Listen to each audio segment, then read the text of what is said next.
तीर्थों की अनंत महिमा है।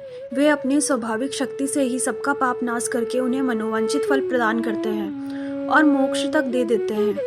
हिंदू शास्त्रों में तीर्थों के नाम, रूप, लक्षण और महत्व का बड़ा विशद वर्णन है। महाभारत, रामायण आदि के साथ ही प्राय सभी पुराणों में तीर्थों की महिमा गाई गई है।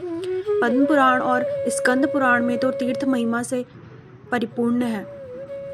तीर्थों में किनको, कब, कैसे और क्या क्या लाभ हुए हैं तथा किस तीर्थ का कैसे प्रादुर्भाव हुआ है, इसका बड़े सुंदर ढंग से अति विशद वर्णन उनमें किया गया है। भारतवर्ष में ऐसे करोड़ों तीर्थ हैं। इसी भांति अन्य देशों में भी बहुत तीर्थ हैं। भगवान के स्वरूप का साक्षात्कार किए हुए भगवत प्रेमी महात्मा स्वयं तीर्थ रूप होते हैं। उनके हृदय में भगवान सदा प्रकट रहते हैं, इसलिए वे जिस स्थान पर जाते हैं वही तीर्थ बन जाता है।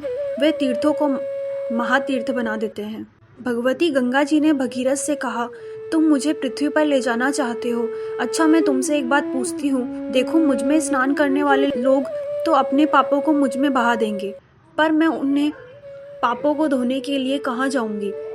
भगीरथ ने कहा, इस लोक और परलोक की समस्त भोग वासनाओं का सर्वदा परित्याग किए हुए शांत चित्त ब्रह्मनिष्ठ साधु जन जो स्वभाव से ही लोगों को पवित्र करते हैं, अपने अंग संग से आपके पापों को हर लेंगे, क्योंकि उनके हृदय में समस्त पापों को समूल हर लेने वाले श्री हरि नित्य निवास करते हैं। तीर्थ 3 प्रकार के माने जाते हैं: जंगम, मानस और स्थावर। आदर्श ब्राह्मण और संत महात्मा जंगम तीर्थ हैं। इनकी सेवा से सारी कामनाएं सफल होती है और भगवत साक्षात्कार होता है। मानस तीर्थ सत्य, क्षमा, इंद्रिय निग्रह, दया, दान, संतोष, ब्रह्मचर्य, प्रिय भाषण, विवेक, तपस्या, इन सारे तीर्थों से भी मन की परम विशुद्धि ही सबसे श्रेष्ठ तीर्थ है। इन तीर्थों में भली भांति स्नान करने से परम गति की प्राप्ति होती है।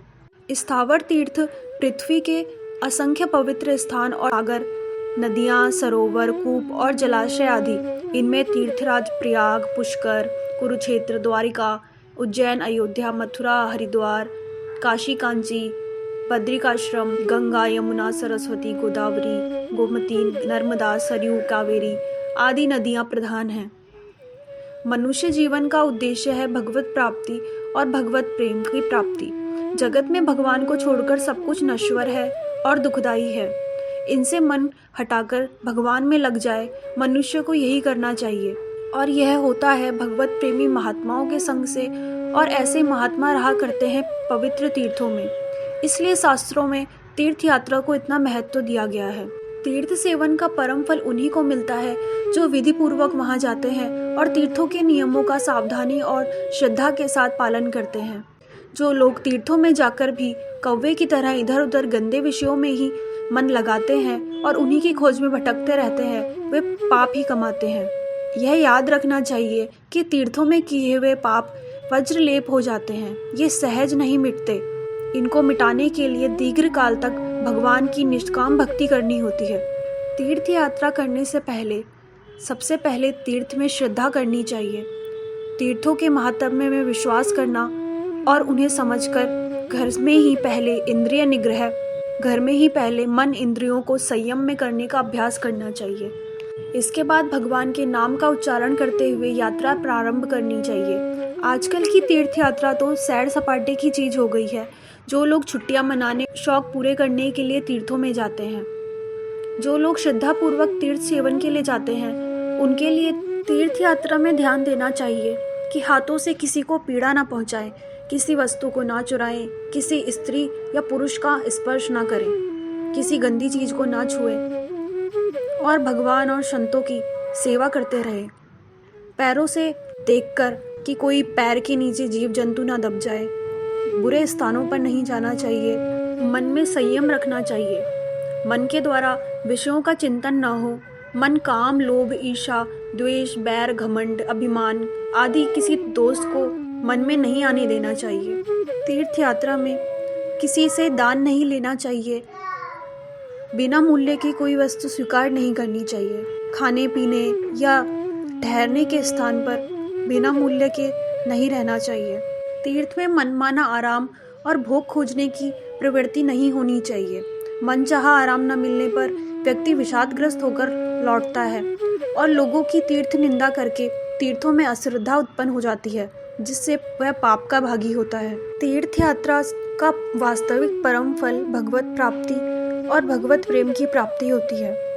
जो नर नारी श्रद्धापूर्वक तीर्थ सेवन करते हैं उन्हें निश्चय ही यह परम फल प्राप्त होता है। तीर्थ यात्रा से जो फल मिलता है वह बहुत बड़ी बड़ी दक्षिणा वाले और अग्निहोम यज्ञों से भी नहीं मिलता। जिनमें श्रद्धा नहीं होती है, जो पाप के लिए ही तीर्थ सेवन करते हैं, जो नास्तिक हैं, जिनके मन संदेह से भरे हुए हैं तथा जो केवल सैर सपाटे और मौज मस्ती के लिए तीर्थ भ्रमण करते हैं, उन्हें भगवत प्राप्ति का फल कभी नहीं मिल सकता। इसलिए श्रद्धा तथा संयम पूर्वक तीर्थ सेवन करना चाहिए। एक बात और है, ऐसे लोगों को बहुत सोच समझकर तीर्थ यात्रा करनी चाहिए जिनको कोई खास अड़चन हो, जिनके घर से चले जाने पर बूढ़े माता पिता को कष्ट होता हो या पत्नी के चले जाने पर पति को दुख पहुंचता हो।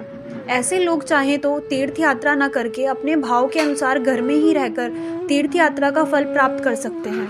शास्त्र में पुत्र के लिए माता पिता को, शिष्य के लिए गुरु को, पति के लिए पत्नी को और पत्नी के लिए पति को तीर्थ माना गया है। जो दुष्ट पुरुष वृद्ध माता पिता का अपमान करता है, उन्हें उचित रीति से खाने पीने को नहीं देता है, कड़वे वचन बोलता है और उनको असहाय छोड़ देता है, वह बार बार सांप, ग्राह, बाघ और रीछ आदि योनियों को प्राप्त होता है और उसे घोर नरकों में युगों तक पड़े रहना पड़ता है। माता पिता की सेवा से, उनको आदर पूर्वक संतुष्ट करने से तीनों लोगों की तुष्टि होती है। पुत्रों के लिए माता पिता के समान कोई तीर्थ नहीं है। स्त्री के लिए पति ही परमेश्वर है, पति ही गुरु है, पति ही परम देवता है और पति ही परम तीर्थ है। जो स्त्री पति को छोड़कर अकेली रहती है वह पाप युक्त हो जाती है। स्त्री का पातिव्रत्य ही समस्त पापों का नाशक और मोक्षदायक है। जो स्त्री पति परायणा है वही पुण्यमयी कहलाती है। किंतु इसका तात्पर्य यह नहीं है कि गृहस्थों को तीर्थों की यात्रा नहीं करनी चाहिए। बात इतनी है कि बूढ़े माता पिता, गुरु, पत्नी और भार्य आदि का पालन पोषण छोड़कर, उन्हें दुखी रखकर किसी नर नारी को तीर्थों में नहीं जाना चाहिए। जो लोग भगवान में मन लगाकर भगवत सेवा की बुद्धि से श्रद्धा तथा संयम पूर्वक तीर्थ यात्रा करते हैं, उन्हें मोक्ष और भगवत प्रेम प्राप्त हो जाता है।